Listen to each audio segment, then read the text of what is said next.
Presiden itu cirinya ya setelah reformasi dan amandemen konstitusi, posisinya itu makin kuat karena dia fixed term selama 5 tahun. Memang dia bisa di-impeach, tapi ada syarat-syaratnya.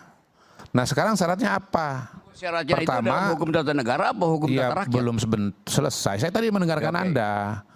Syarat impeachment itu ada proses-prosesnya.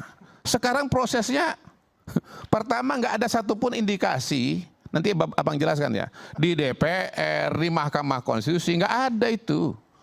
Lagian ngapain di-impeach? Proses berapa lama? Bulan Oktober Pak Jokowi udah turun sendiri. Sesat pikir, betul-betul sesat pikir. Mimpi di siang bolong itu. Nggak ada kesalahan Pak Jokowi pada hari ini yang bisa dibawa kepada Mahkamah Konstitusi. Dan proses hukumnya pun di DPR juga atau di MPR juga belum berjalan sama sekali. Nggak ada sama sekali. Nah partai politik pada hari ini dari berapa? 9 yang ada di Senayan sana. Mayoritas itu namanya Koalisi Indonesia Maju. Jumlahnya sekitar 80% dari total kekuatan partai politik yang ada di DPR. Belum. Saya membiarkan Anda, saya nggak memotong Anda berbicara sama sekali.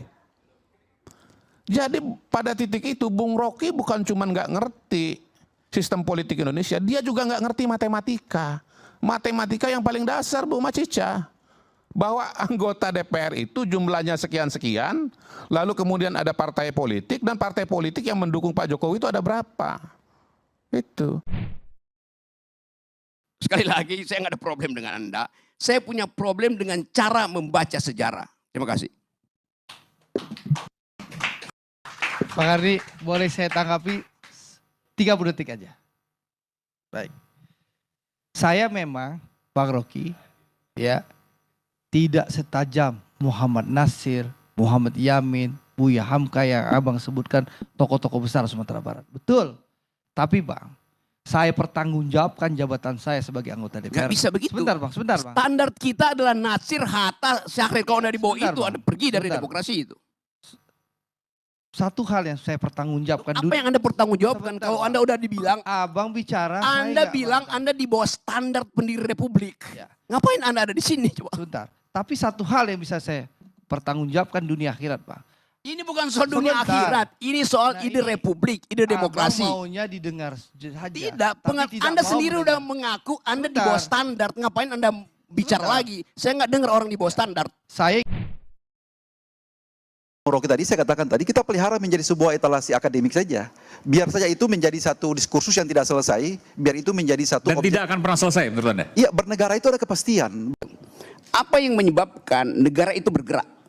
Hukum yang beku atau hukum yang hidup? Makanya hukum itu kan ada 3 frame. Tunggu, saya tanya dulu. Apa yang menyebabkan negara itu bergerak? Living law Yes, Bung Rocky.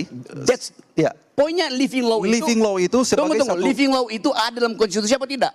living law itu tidak dalam konstitusi. Justru itu yang menyebabkan gerak. Konstitusi itu cuma hanya memberikan frame yang pasti. Ya justru itu Anda bilang Ya. supaya negara bergerak pakai yang pasti. Yang pasti itu berhenti. Makanya saya katakan dalam mengambil keputusan itu, jadi living law itu begini. You faulty law reasoning ada di situ. Living law itu dalam rangka untuk memproduksi sebuah kebijakan. Jadi kebijakan itu begini. Oke, Saya katakan begini Bung Rocky, dalam rangka untuk membuat satu decision. Ya, Ngerti saya, tapi you bilang tadi supaya negara bergerak mesti ada kepastian hukum. di mana kita